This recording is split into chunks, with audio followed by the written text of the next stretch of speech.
Tired of the back and forth emails trying to nail down a meeting time?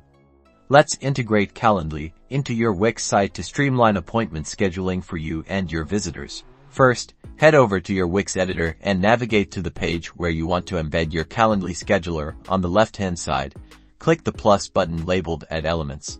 A menu will pop up. Scroll down and find the Embed option. Click on Embed a Site.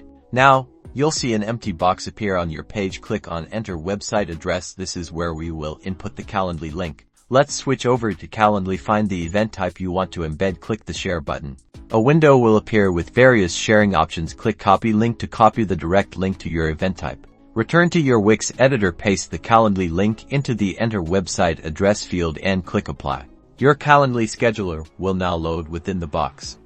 You can drag the corners to resize the box and position it where you like on your page.